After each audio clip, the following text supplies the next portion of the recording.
California has a reputation for being the most progressive state in the Union. This is borne out by a range of state laws and policies that have been enacted over the past 20 years.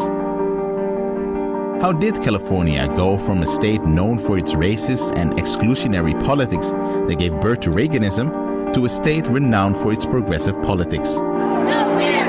Everybody knows you will never be defeated! Don't get it! Shut it down!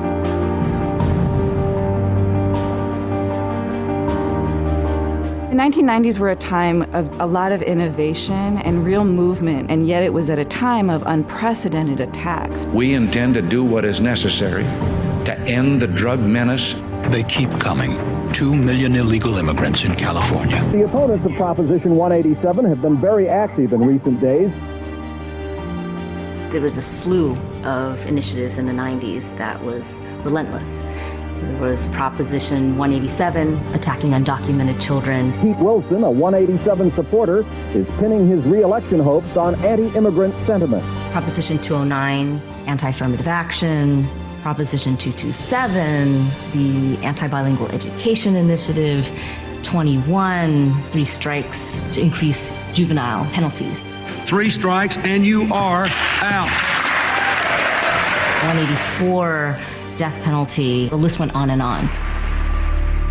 The Republican Party decided it could really mobilize white voters by making them afraid of people of color.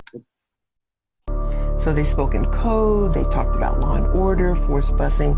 So by the time Reagan got into office, there was a great polarization between many white people and people of color. All of a sudden, police brutality had a human face. There have been riots downtown. They went through, looted the Justice Building, City Hall. Los Angeles in the early 90s was a city that almost saw its breaking point. We had one of the largest civil unrests in the history of the United States in 1992. We had the O.J. Simpson trial, one of the most highly racialized media events in the history of the country. We had one of the biggest earthquakes. We had record-breaking wildfires. So literally, the city was coming apart at the seams. Police abuse was rampant. It was the beginnings of the crack cocaine epidemic. It was so clear that we were going to enter a period of mass incarceration. Don't take my mother, please! You had the war on drugs. You had all of these attacks. It was about getting in the streets, shutting down traffic, and things are not going to be right for this city until they're right for the most vulnerable workers.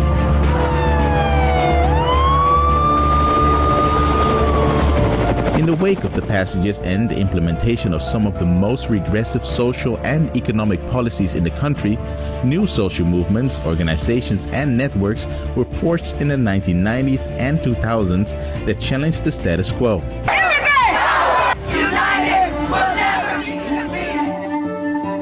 In 1992, you have the establishment of a number of really important organizations who then start working together to move the ball forward in terms of making things better for communities of color. The Community Coalition started. It made absolute sense for the organization to be built as a black-brown organization. African Americans, Latinos, Asians, progressive whites, we saw our movement that way. What it took in California was a community of immigrants to come forward and say, no, that's not going to work for us. What's going to work for us is for us to be bold and to participate. And that's why we've seen the leadership of immigrants across the state rise. One of the key pivot moments from us being under attack was we had the South LA Via Rugosa for Mayor program, and we had 300 black precinct walkers out knocking on doors, talking to other black voters about why we need to elect the Mexican. And we were really able to explain very clearly off of that campaign, here's why you need to unite South LA African American voters with East LA Latinos in order to win citywide. And in 2005, we won.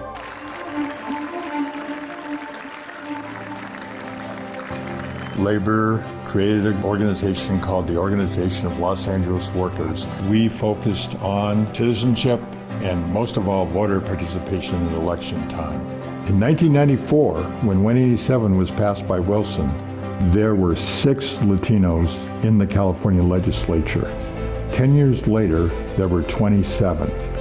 And that's a measure of the success of all the organized activities by labor and the Latino community to expand voter participation. The social movements in California have made major gains over the past 20 years. Pro-immigration laws, criminal justice reform, marriage equality, tax reforms, and others. But California is still the land of unequal opportunity. Income and wealth inequality is rampant. Housing costs are out of control. The public education system is failing our youth, especially youth of color. Unions are under constant attack, and many other social ills go unresolved. The lessons of the past 20 years can be applied today as activists and community members respond to the issues that still plague their communities and develop innovative solutions. We need to build a level of power that is undeniable, that will change the way people think about our communities. We'll get people to actually be willing to be brave and go for the solutions that really might end the suffering that's happening in our communities. But ultimately, those solutions aren't going to come until our people are the ones making the decisions. I come from people who survived slavery. I come from an activist community that survived the internment camps, that survived the Holocaust, and we will survive this. We as progressives need to be very strategic. We need to take care of ourselves. We can't just be living and breathing the resistance because it'll drive you crazy. We can't go through the age of Trump just feeling miserable every minute. We can defeat him. We will defeat him.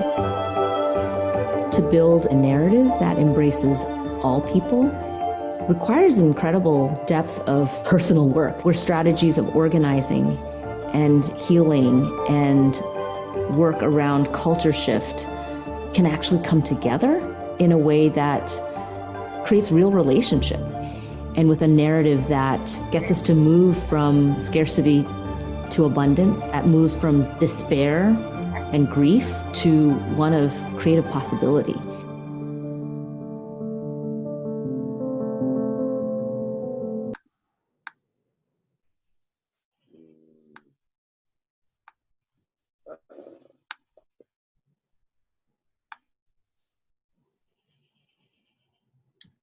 All right, thank you everyone for joining us for this panel over building Democrat coalitions within red states. My name is James Wells, the Vice President of the Indiana Young Democrats. I have the honor of assisting the panelists and our moderator, Allison Claiborne, tonight. Well, it's about close to tonight now. Who will discuss this topic of how to build a coalition, especially in a state like ours. And we played that video to get us started off because many people aren't aware or don't remember that California used to be a red state, hence why Ronald Reagan was governor and appeared in that video. So with that, I want to go ahead and introduce our moderator for the hour.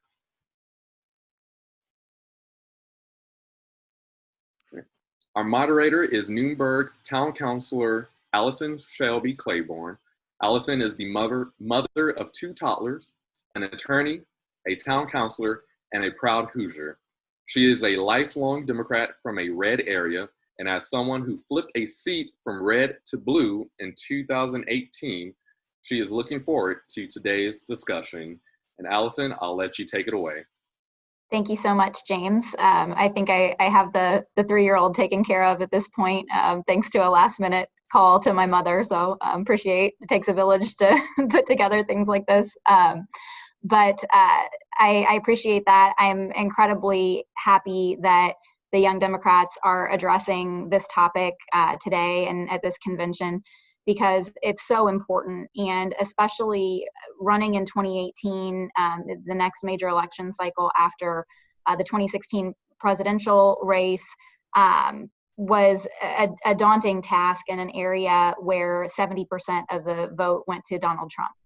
And it just goes to show that it is possible It is possible for Democrats to win in those areas. And I really like the video because building a Democratic coalition in a red state is all about partnerships and working with those groups that share our same values and getting their support and getting that out there. And I really do think that young leaders are in a unique position to take up this cause. And part of the reason is we're going to be around for a while. And so I think that we're going to be the ones building this movement over the next 10, 20, 30 years. So we've got to start talking about it now. And we also, as young leaders, need to make sure that we're getting the resources that we need to do this. So I think that's part of what we're doing today too, is learning about those resources that are out there, those groups that are out there building these coalitions and partnerships and how we can work together. And make these races more than just the letter behind your name when you're on the ballot, and straight ticket voting and all of those issues that we face, and getting in front of people and talking to people about the issues, because that's where we're really going to find common ground and make some of these changes and keep this movement going. But as far as bringing us all together today, one person that is not here that we want to make sure we remember in this conversation is the legendary Betty Cockrum that we recently lost. The things that I've heard, to describe her are force of nature, that she has the strength of 100 women and voices for thousands. And she dedicated her life to public service in the state, both as her career, but also as a volunteer. And her career was marked by her service to the Bloomington Redevelopment Department as Bloomington City Controller, the state budget director of the state of Indiana, and the head of the Indiana Department of Administration for former Governor Frank O'Bannon. If we recounted all of the awards and accolades she received throughout her career, we would be here all day. But it's worth noting that she received a Sagamore of the Wabash Award, which is the state of Indiana's highest award, not once, but twice, from 2 governors. And in honor of her 50th birthday on March 25th, 2003, the mayor of Indianapolis declared that Betty Cockrum Day. So that just goes to show you how important of a force she was in this state, not to mention her 15 years at the helm of Planned Parenthood of Indiana and Kentucky, where she fought for women, she fought for their reproductive rights and for their reproductive health and access to that health care. And we know, especially in the advances in women's health care over the last 20 years or so, how important that is for every woman in our state to have access to that kind of preventative care. But as a volunteer, Betty served in leadership roles at so many nonprofits and for worthy causes. And one that I have to note also is for Hoosier Woman Forward. And that's an organization that is just finishing up its 2nd year. But when we're talking about building a movement for 10, 20, 30 years down the road, 30 years from now, the women that you see around this state in leadership positions and at the head of this movement are going to be graduates of that program. And it wouldn't be where it is today without Betty Cockrum. So we have to thank her for that. And a little over a year ago, she addressed my class of Hoosier Woman Forward. And a few weeks ago, this year's class was fortunate enough to spend their last class with her. And just a day later, the state of Indiana lost a giant.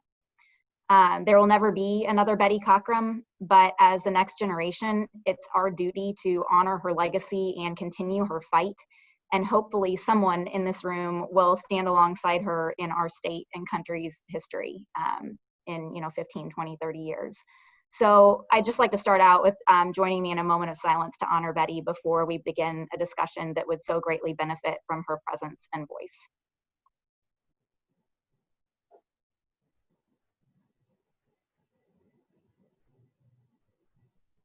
All right, thank you all. And we can go ahead and get started. First, I'd like each panelist to introduce themselves and who they are, what their organization does in Indiana. And we'll start out with our representative from Planned Parenthood of Indiana and Kentucky. And I don't want to butcher the name here, but do we have Lakimda here? No, she had an emergency, family emergency come up, so she won't. Okay. Okay. I didn't realize that. Amy, does anyone else want to speak on behalf of Planned Parenthood of Indiana and Kentucky? Yeah, thanks, Allison. My name is Amy Levander, and I'm here today as the Executive Director of Hoosier Women Forward, but have spent a decade as a member of the Planned Parenthood of Indiana and Kentucky Board of Directors, served as the PAC Board Chair. I'm continue to serve today on the PAC Board of the consolidated merged organization that's comprised of 6 affiliates across here in the Midwest and out on the West Coast. And during that time, we've been in the trenches and Betty's been a longtime partner of mine, but battling some really egregious anti-choice legislation at the state.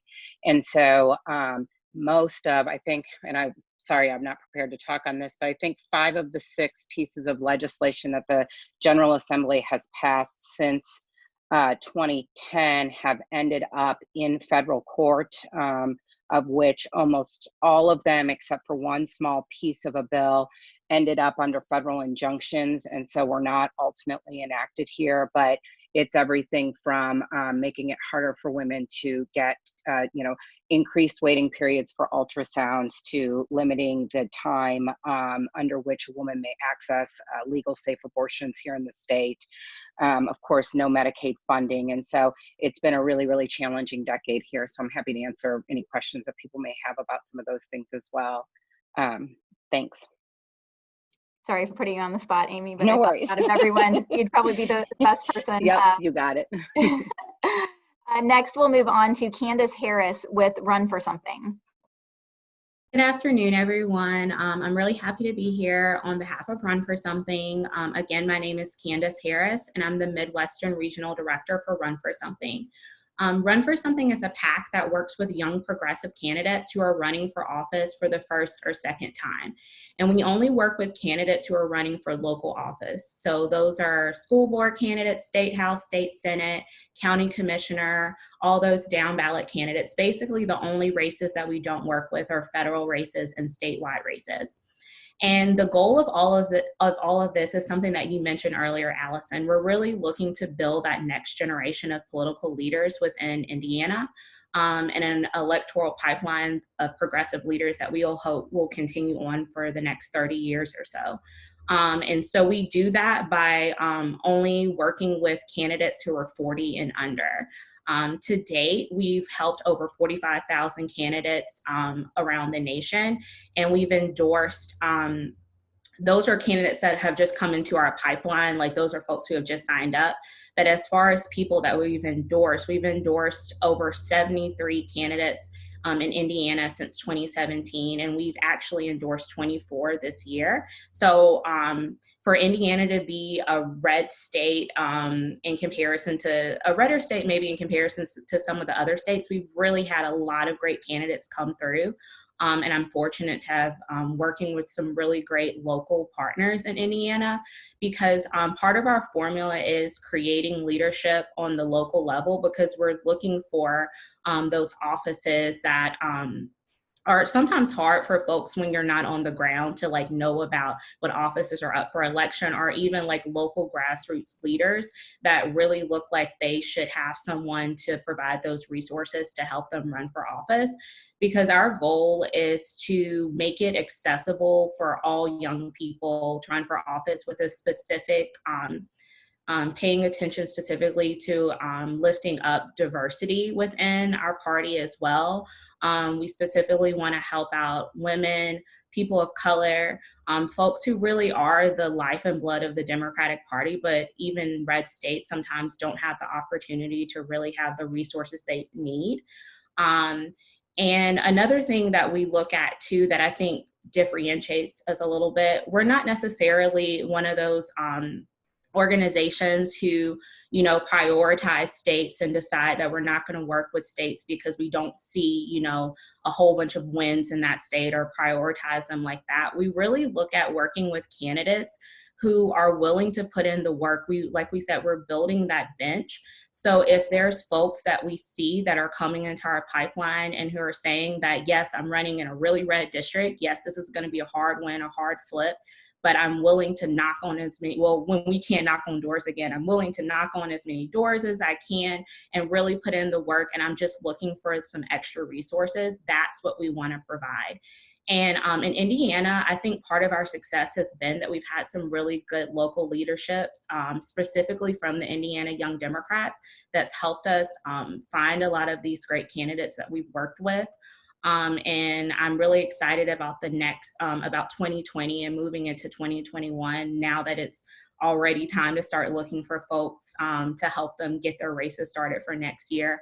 I'm really excited about the progress that we're making in Indiana, and especially with the quality of candidates that we've seen running.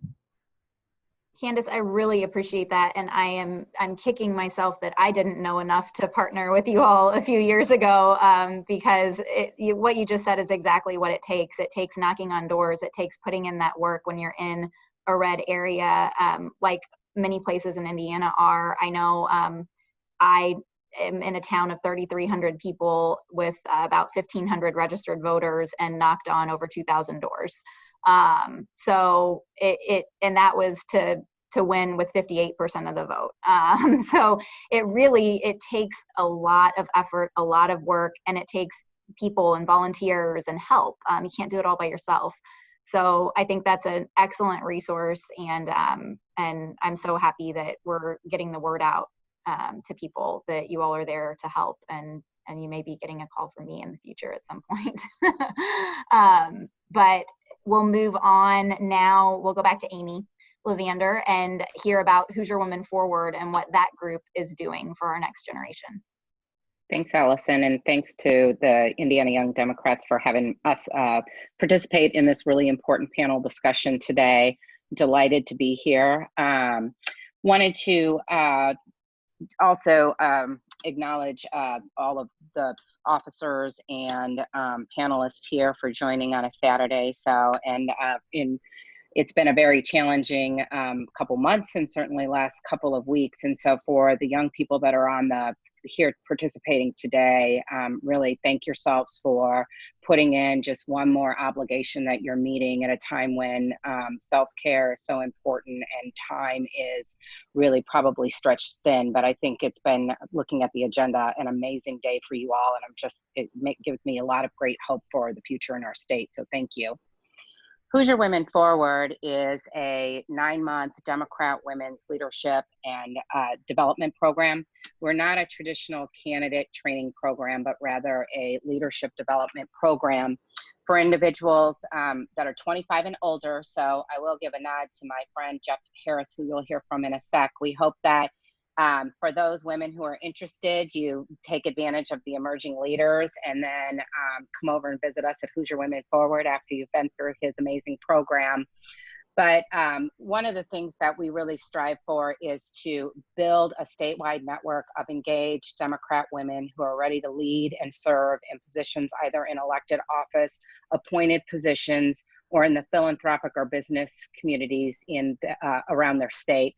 Because it's not only important to have that your own network, but to really have women who are in positions that can influence contributions, funding projects in your communities, be partners with you as you move forward, is something that we really have been lacking. This is probably, I've been around for a long time, so maybe the third or fourth time we've really tried to move this and see it come to fruition. And so I was a founding board member before I moved over into the executive director role. And so, as Allison indicated, we just graduated our second class of women on June 6th. So we've had 46 women through our program.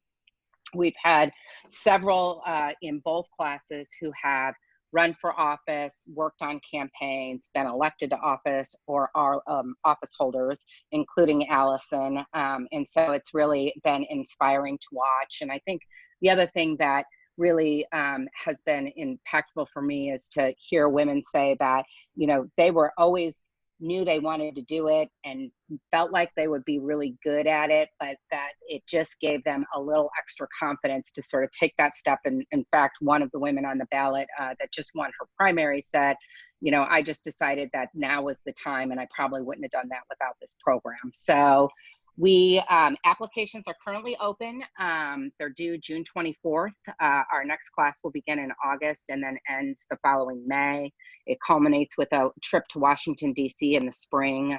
Unfortunately, this year we were not able to do that due to the pandemic. But regardless of what the pandemic or local and state and federal CDC guidelines bring us, we're committed to a really high quality program and we'll adapt. Our last 3 classes this year, we moved to virtual, but we still made high quality curriculum available. And so for anyone who's interested, I hope you'll consider applying either yet this year or keep it on your radar for future years. So thanks again.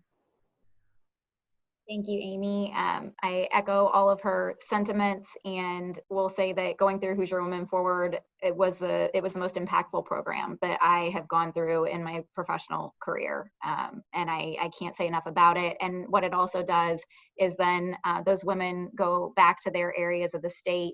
And I've been so excited over the last few years to bring more women from this area into that program. And I can just see it, building this group of women here in southwestern Indiana and in other parts of the state that are going to go on to do great things. And it's been wonderful to be a part of and have that network of women around the state now that I can go to with questions and advice and for help. So thank you so much, Amy, for leading that program right now. And I can't wait to see what the people that are graduating now are doing 5, 10, 15 years from now in our state. Next on the list, we will move to Paul Kendrick from Rust Belt Rising. Thank you so much for having me, and thank you for organizing this. Everyone who's, on a Saturday being part of this year and the flexibility to create this all online. Major kudos to Indiana Young Democrats. Truly incredible. I have a panting dog next to me, so if you hear some barking, that's not me, but just a happy pup. But so thank you so much. So Rust Belt Rising, we're a network of the best leaders in the Midwest who are creating positive change where they are. And we work with Indiana, Ohio, Wisconsin, us better connect with working families and ultimately win elections and win back office. And what you all are doing is challenging. It's not easy, and that is the same thing that others are finding in Ohio or Western Pennsylvania or Central Wisconsin. And so to be able to have a network where we can learn from different people that are organizing incredible movements where they are, learn from how if you're in a small city in this place, well, what has a small city in this other place done that has helped improve their quality of life and create thriving families for where they are. Ashtabula can learn from Lafayette, and Kokomo can learn from Midland County. I mean, so being able to have virtual learning sessions where we have presenters on relevant topics, curriculum that people can go through to understand how to hone their message and improve it. Everything we do is free, so it's again being part of this network. And we also provide polling to help us better understand what people's priorities and concerns are in our region. We create messaging that we get out to folks to help you be able to really, in simple and powerful ways, articulate what we're for as Democrats in persuasive ways. And we were founded after the 2016 election because, we see so many parts of the Midwest where, we've lost a lot of offices as Democrats and we've lost a lot of the states. And, the Koch brothers have been, training candidates for years. And what we want to do is really create a school virtually where this learning can happen that helps us grow as leaders and really helps you be able to we've all been at a door, right, where someone's like, I don't know what Democrats do for me. I don't really know what they're for. I don't know how they're going to help my life, and really be able to help us in a very concrete, practical ways articulate that. And so if you want help on how to talk about an issue, how to hone your message to make it as effective as possible, understanding different approaches that are working in our region, those are the kinds of things that we can help with in having a diversity of age of our candidates and across these 6 states. And we're working with local, state, and congressional campaigns. And it's been amazing the candidates we have in Indiana, and having Angela Robchuk Schaefer on our advisory board from up in Lafayette. And so anyway, would love to have you become part of this and help understand how to make that message as resonant as possible, to connect with working folks, and ultimately get back to winning as Democrats in this area. Thank you so much, Paul. Those were such great points there at the end, about getting in front of someone and figuring out the issues that are important to them and what you can do as a Democrat to help them. I don't know how many people I was in front of that said, they never voted for a Democrat before, but they believed in what I was talking about and what I wanted to do for our community, and said that I was the first Democrat they were ever going to vote for. And I take that very seriously now, because now I feel like my job is to be the best town councilwoman that I can be, so that the next time a Democrat comes and knocks on their door, maybe it won't be as scary for them to say that they're going to vote for a Democrat or go out on that limb, because they've seen it work for them before. So I think that finding those issues, learning how to talk about them in a way that works for those voters and show how you're going to help them, and then actually follow through with it and do it, can go a long way for people coming down the line after you. So thank you. Amen. Next, we will go to Jeff Harris with Emerging Leaders. I've heard great things about this program, and a woman that I worked on her campaign for the Evansville City Council last year had just gone through this program in Indiana, and it inspired her, and she signed up to run for office shortly thereafter. So I think it's a great program that's doing a lot of great motivational things for our younger generation in Indiana, and I'm excited to hear more about it.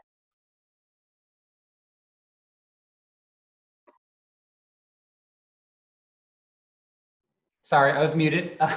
My name's Jeff Harris, and I'm the founder and chairman of the Emerging Leaders Project. So this program is actually quite a bit older than a lot of the others. We started in 2011, and it was really an outgrowth of, I'd been involved in politics 10 years prior to that, even, and known Amy that long. As we all got older, there were not a lot of young people in the room.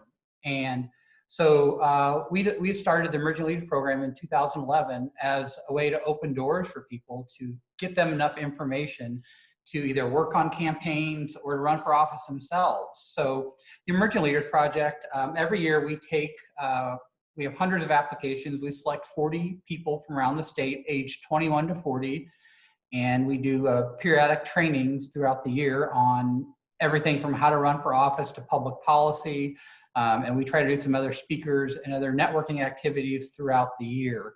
And so this is about developing the bench, whereas other programs might be further down that pipeline. The Emerging Leaders Program is really designed to spark that interest and just give you enough to be dangerous, as we like to say, in your local community. So if you want to go back and volunteer in a campaign, you will have some tools that, frankly, maybe some of the other people in your community don't have. If you want to run for office, and I'm very proud of, we have nearly 400 alumni through the program, and a lot of them I see on this very call. We have, over 50 elected officials in Indiana, from the State House to a lot of city council people, to speak to Allison's point. We have 2 members of the Evansville City Council. We have a bunch of people in Bloomington, a bunch of people in Columbus, so all over the state, this is working. And we have probably over 60 county chairs, district chairs, vice chairs, those sorts of things,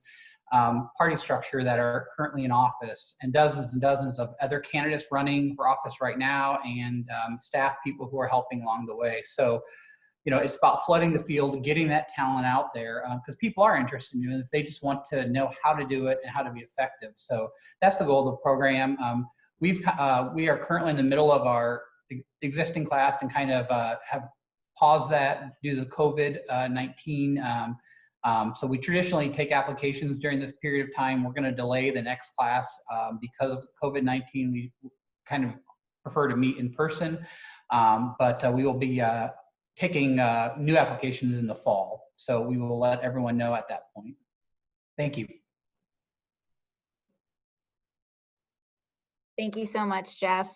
Thank you to all of you for being here and for sharing about your organizations, because having this movement of going from red to blue in a state like Indiana that over the last 20 years or so has become increasingly red is about building the bench. It's about knowing where to go for help. It's about organizations that specifically help with those issues and talking to voters that may be of a different political persuasion or party.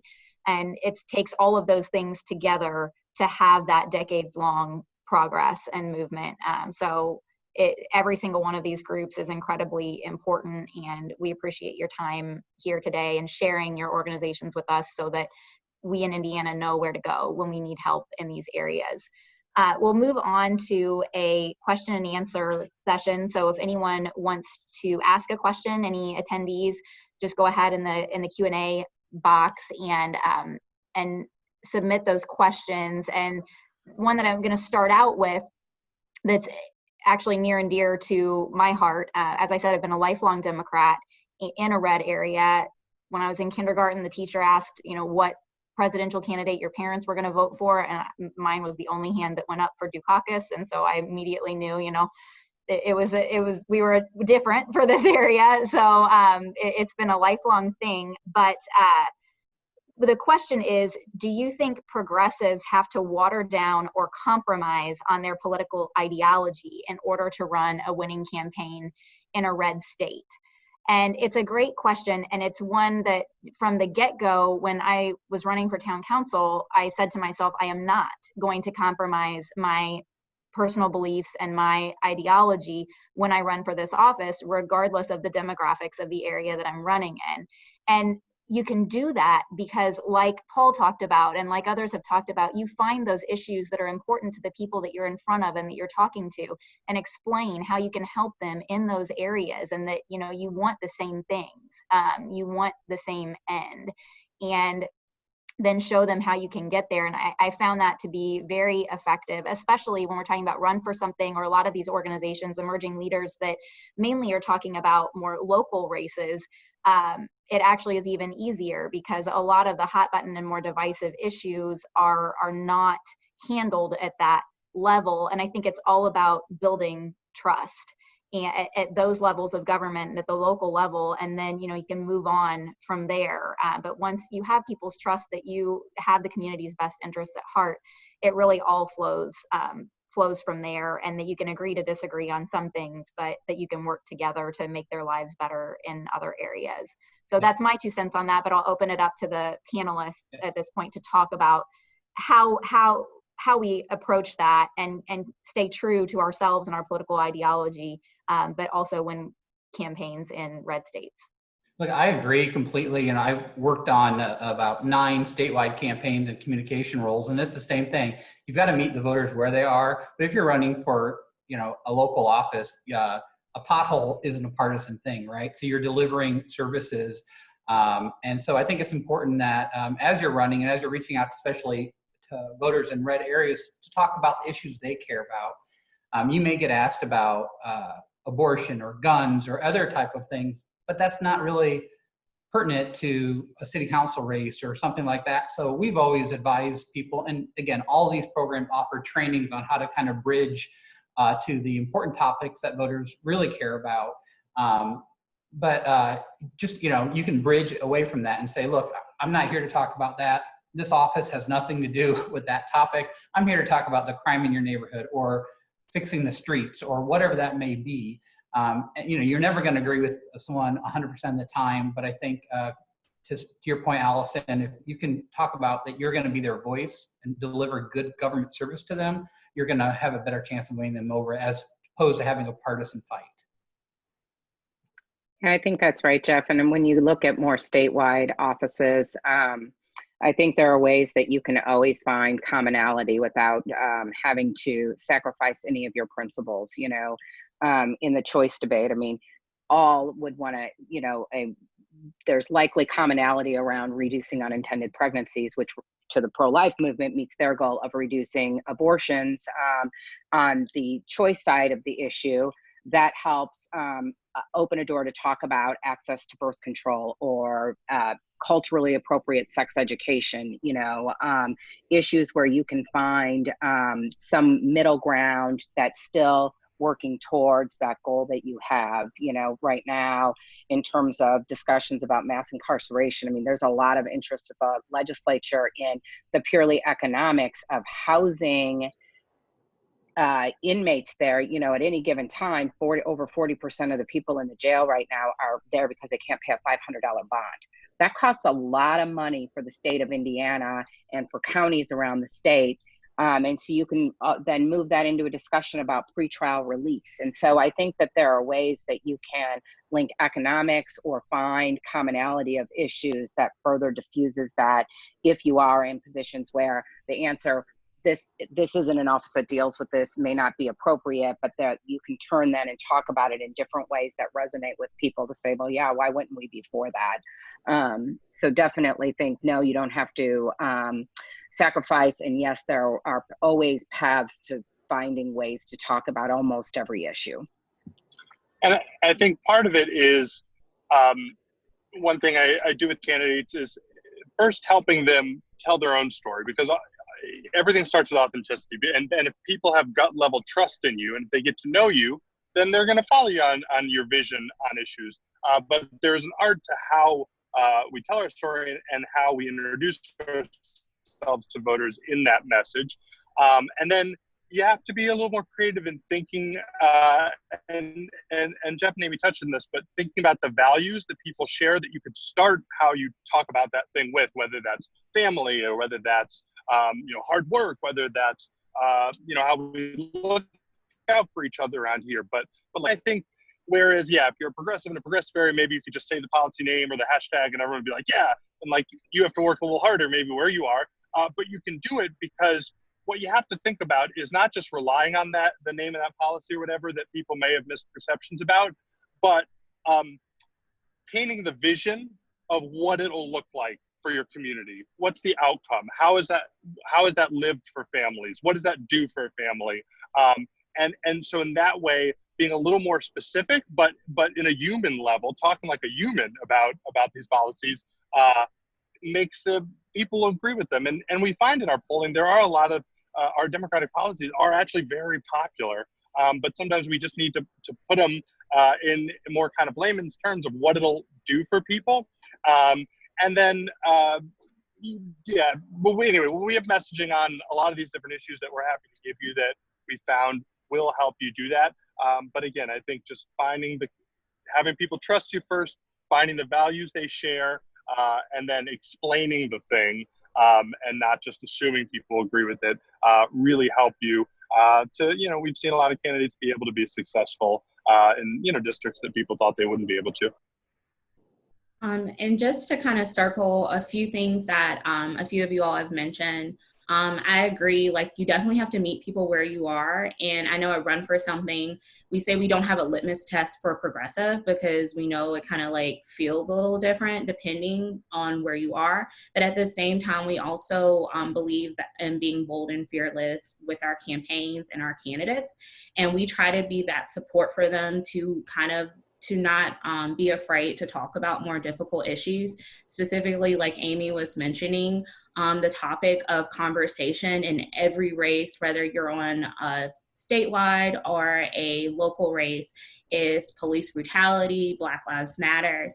A specific example, because I definitely had some candidates who, when I reached out to them, to talk to them, my background as an organizer and in messaging, to just talk to them and really make them feel supported and encouraged from Run for Something to be able to feel like they should address these topics, even if it's something that they might not have been prepared to talk about, because this is something that, especially as young candidates, the future of the Democratic Party, these are not issues that are going away. Mass incarceration has been an issue, just like we saw in the video at the very beginning. This has been something that is coming to a head after 25 years of organizing from the Republican Party. And we're now getting to a point as Democrats that we are really wanting to address and change some of the things that we've seen going on. And local candidates actually do have a lot of say, especially with mass incarceration. If you're on the county level, you're talking about how you fund jails.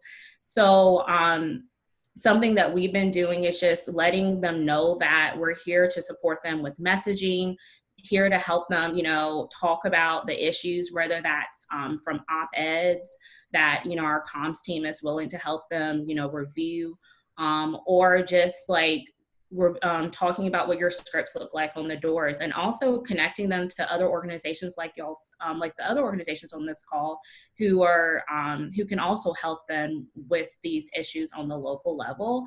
But I think our biggest thing is that we don't want people to shy away, because these are issues that you deal with as an elected official. If you were in office, you would have to address some of these issues that are coming up on the national and local level. So we think it's really important as candidates to feel comfortable leaning into that. And we just want to be supportive of resources and provide them resources to feel that they can do that effectively.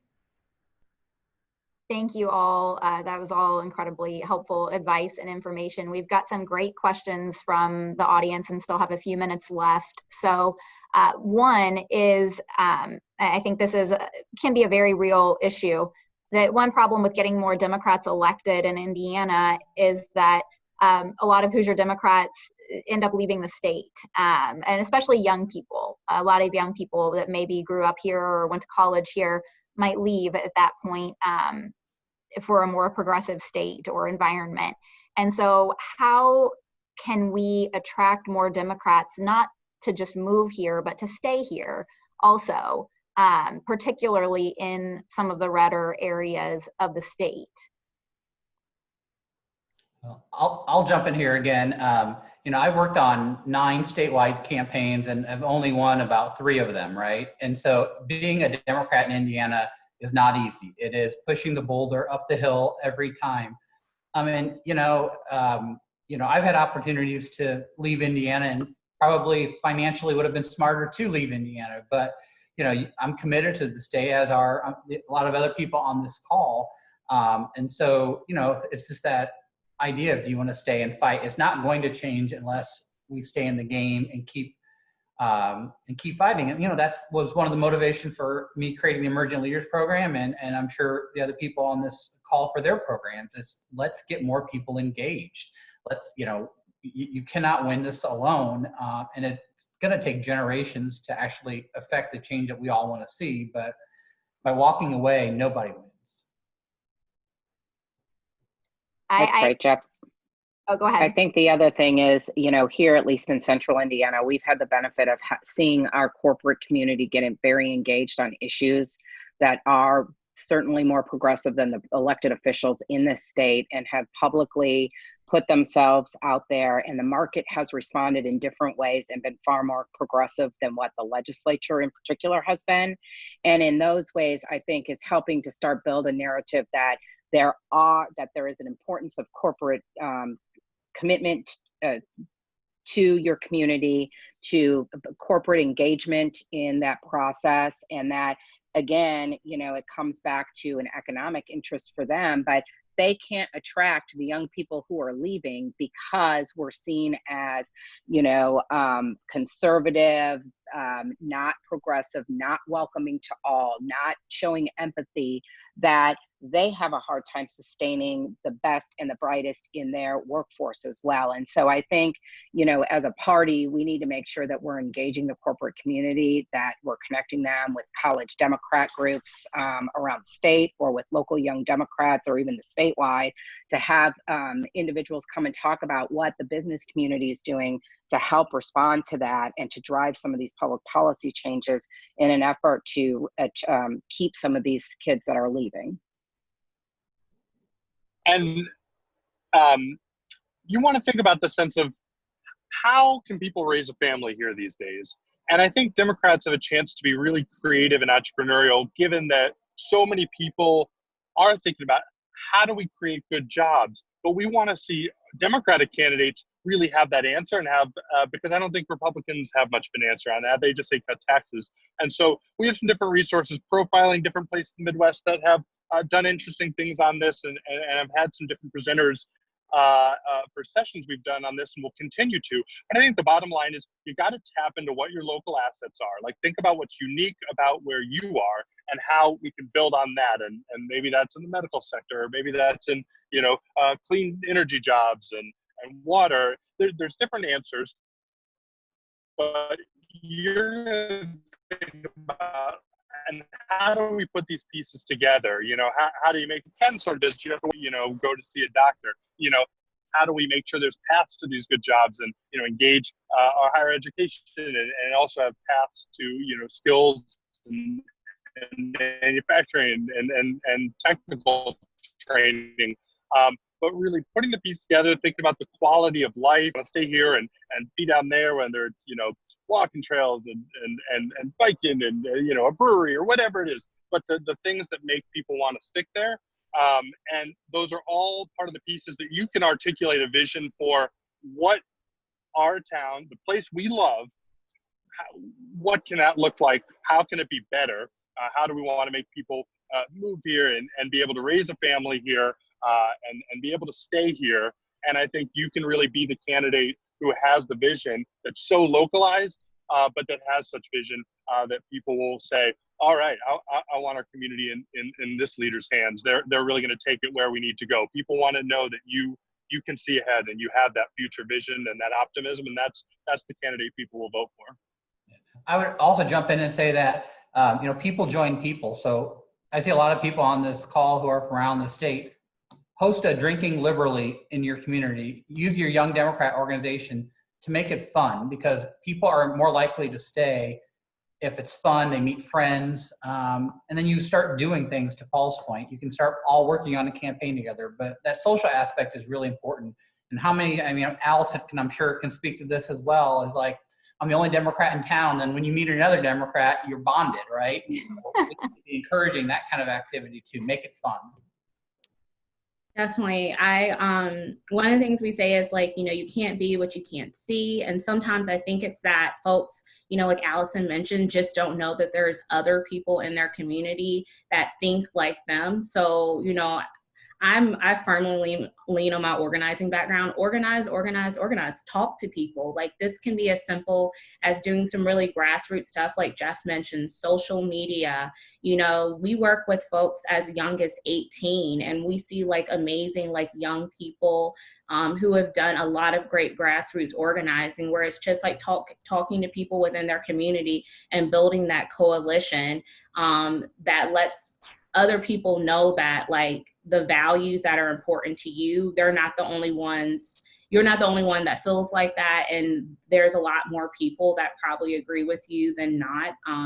With how things are so polarizing, even on social media, a lot of times we just see how other people think. So who think like us, we only see those things. So I'd encourage folks to just, talk to your community.